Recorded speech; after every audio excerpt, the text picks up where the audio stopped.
Now here is a practical technique. The first thing you do, you must know exactly what you want in this world. When you know exactly what you want, make as lifelike a representation as possible of what you would see and what you would touch and what you would do and physically moving in such a state. For example, suppose I wanted a home, but I had no money, but I still know what I want. Without taking anything into consideration, I would make as lifelike a representation of the home that I would like, with all the things in it that I would want. And then, this night, as I would go to bed, I would, in a drowsy, sleepy state, the state that borders upon sleep, I would imagine that I am actually in such a house, that were I to step off the bed, I would step upon the floor of that house. Were I to leave this room, I would enter the room that is adjacent to my imagined room in that house. And while I am touching the furniture and feeling it to be solidly real, and while I am moving from one room to the other in my imaginary house, I would go sound asleep in that state. And I know that in a way I could not consciously devise, I would realize my house. I have seen it work time and time again. If I wanted promotion in my business, I would ask myself what additional responsibilities would be mine were I to be given this great promotion. What would I do?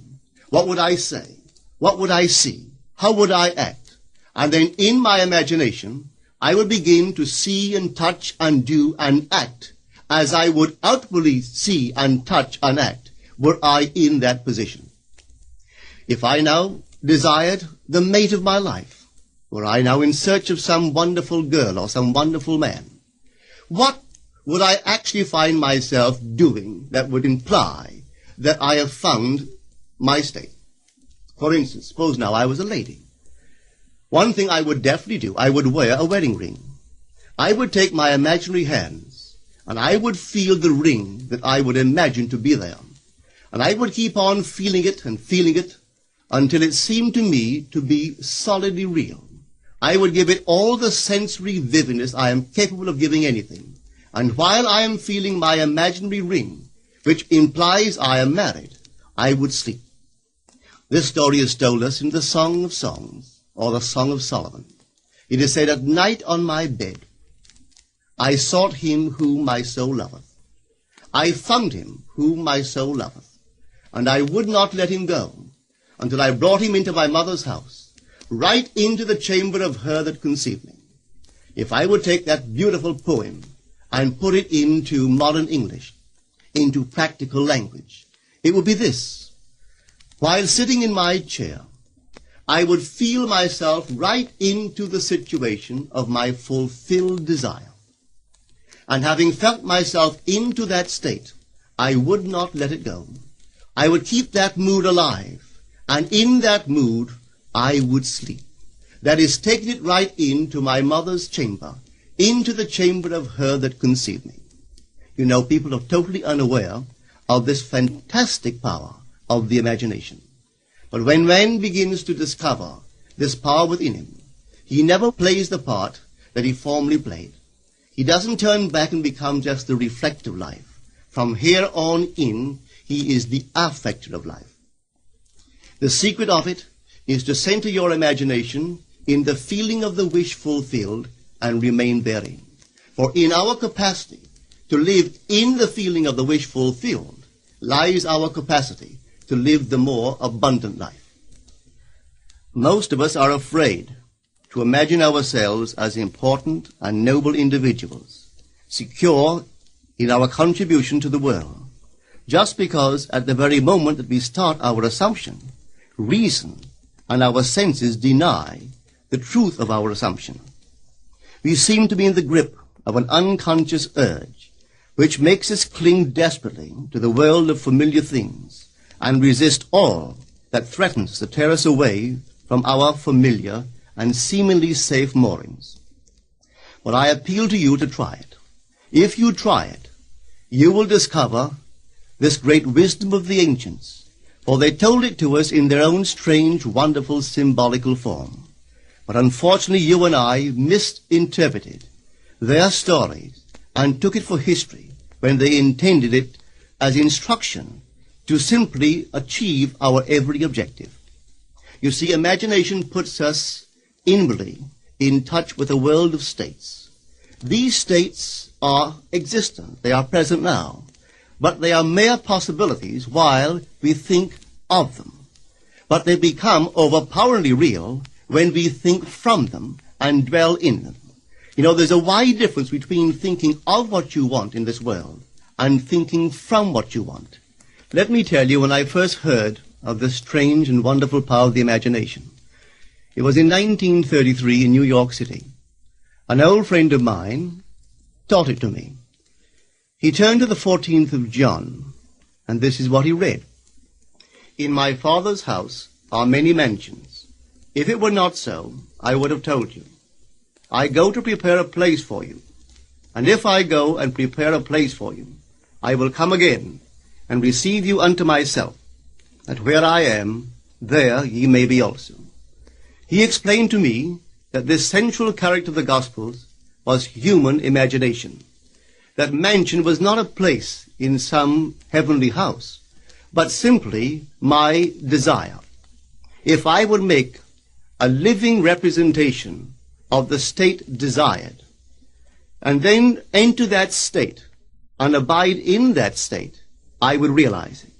At the time, I wanted to make a trip to the island of Barbados in the West Indies, but I had no money.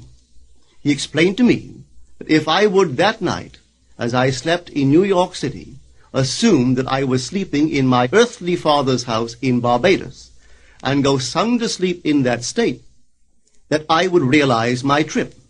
Well, I took him at his word and tried it. For 1 month, night after night, as I fell asleep, I assumed I was sleeping in my father's home in Barbados.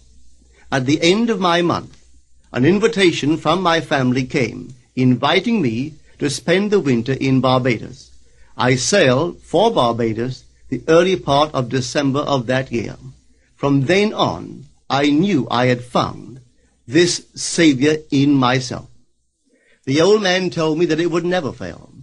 Even after it happened, I could hardly believe that it would not have happened anyway. That's how strange this whole thing is.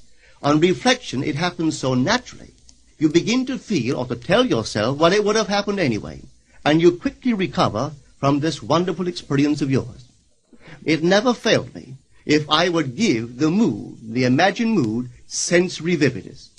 I could tell you unnumbered case histories to show you how it works. But in essence, it's simple. You simply know what you want. When you know what you want, you're thinking of it. That is not enough. You must now begin to think from it. Well, how could I think from it?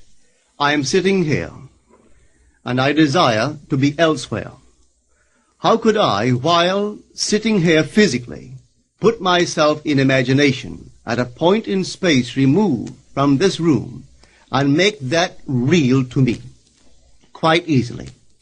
My imagination puts me in touch inwardly with that state. I imagine that I am actually where I desire to be. Now, can I tell that I am there? There is only one way to prove that I am there. For what a man sees when he describes his world is as he describes it relative to himself. So what the world looks like depends entirely upon where I stand when I make my observation. So if, as I describe my world, it is related to that point in space I imagine that I am occupying, then I must be there. I am not there physically, no, but I am there in my imagination. And my imagination is my real self. And where I go in imagination and make it real, there I shall go in the flesh also. When in that state I fall asleep, it is done. I have never seen it fail. So this is the simple technique on how to use your imagination to realize your every objective. 1213 Jewelry supports Neville Goddard, creating a better world through creative endeavors. With handcrafted, beautiful pieces of jewelry.